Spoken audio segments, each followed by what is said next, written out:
So 13,000 properties listed for sale is still historically very, very low. We've been in a low inventory environment for quite a long time. However, over the last 2 years, demand has been pretty low as well. So those two dynamics are kind of canceling each other out, creating a very somewhat balanced market between buyers and sellers. Hi, I'm Danny Brown. I'm the CEO of Myriad Real Estate Group, and this is going to be our May market update. The market is very slow right now here in the greater Phoenix area. We are hovering just over 13,000 active listings on the market for Maricopa County. We seem to trend up towards the end of the week and then come back down, which is fairly normal. We see a lot of new listings hit the mark Wednesday, Thursday, Friday, and then a lot of homes sell on Monday and Tuesday. So depending on when you pull the statistics, you're probably going to see a lot more listings on, say, a Friday or a Saturday, and then a lot fewer listings on end of day Tuesday, Wednesday, because a lot of sales take place over the weekend.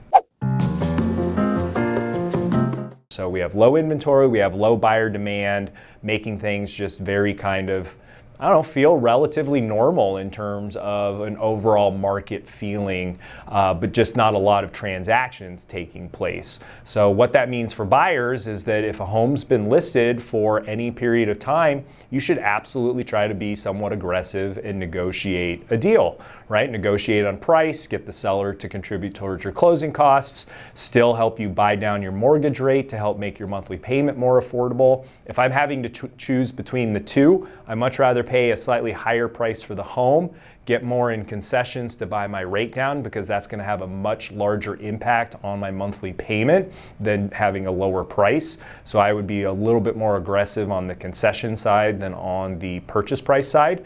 But buyers are also still getting repairs done on homes or getting credits in lieu of repairs. Just this month, we were able to negotiate with sellers not only to contribute towards our clients' closing costs, but to also help them fund new roofs, because the roofs were at the end of their life. So buyers are definitely having the ability to get things out of sellers to help offset that affordability issue that they're facing. So rates right now are off their highs, which is fantastic. We have seen rates come back down out of the 7s and get into the mid to high 6s.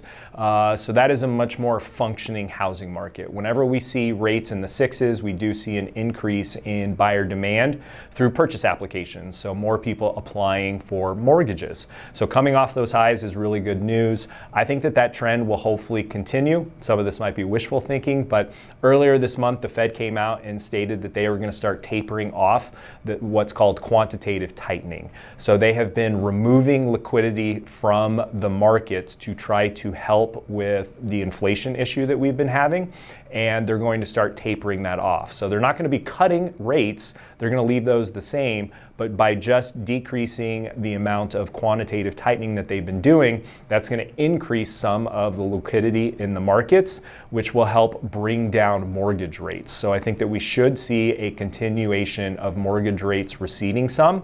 And the first thing that happens when we see an increase in demand due to lower mortgage rates are sellers stop negotiating as much. They stop giving you concessions towards your closing costs. They stop doing repairs because there is more demand now than supply. So if you're a seller, we're in a very balanced market between buyers and sellers. So what you can expect is your home still needs to be presented really well, needs to be clean, needs to have good curb appeal, and needs to be in the best possible condition that it can be to be able to attract those buyers. There are buyers out there, but they're being extremely selective on the homes that they're looking at and the homes that they're writing offers on. So you should expect longer days on market. So it's going to take, something closer to 3, 4 months to sell a home. Now, if you're in certain areas, say like a Chandler or a Gilbert, there's not a ton of homes for sale in those areas. So you still have the ability to potentially get multiple offers on homes that are priced accurately. So it's really kind of market specific, even zip code specific, depending on where the property is at and what the expectation can be for a seller.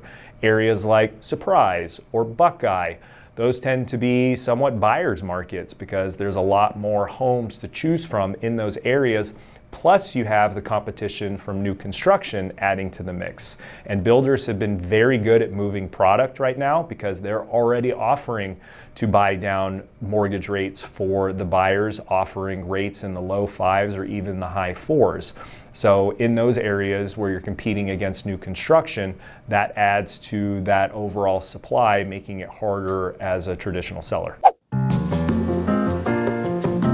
Now we're into the summer months. So this weekend, as of this recording, is going to be Memorial Day weekend, and we're going to start getting into our triple-digit weather here in Phoenix, which sucks. But whenever that happens, we do see a pullback in the real estate market. So we see less sellers, we see less buyers. The market just traditionally slows down, and that's because people go on vacation, kids are out of school. It's just hot outside and people don't want to be out there, so they're not out touring homes as much. So the market just traditionally slows down in that June, July, August time frame. We do see an uptick in the fall, so September, October, the first half of November, there is that, kids go back to school, early fall bump that we see in the market in terms of overall activity, and then of course we enter back into the holidays, and then the cycle repeats itself into the spring selling season. So in conclusion, we are basically in a very functional housing market with mortgage rates in that mid to high 6% range. Buyers should still be able to negotiate, get closing costs, get repairs, negotiate on price. Sellers should expect to present a good product.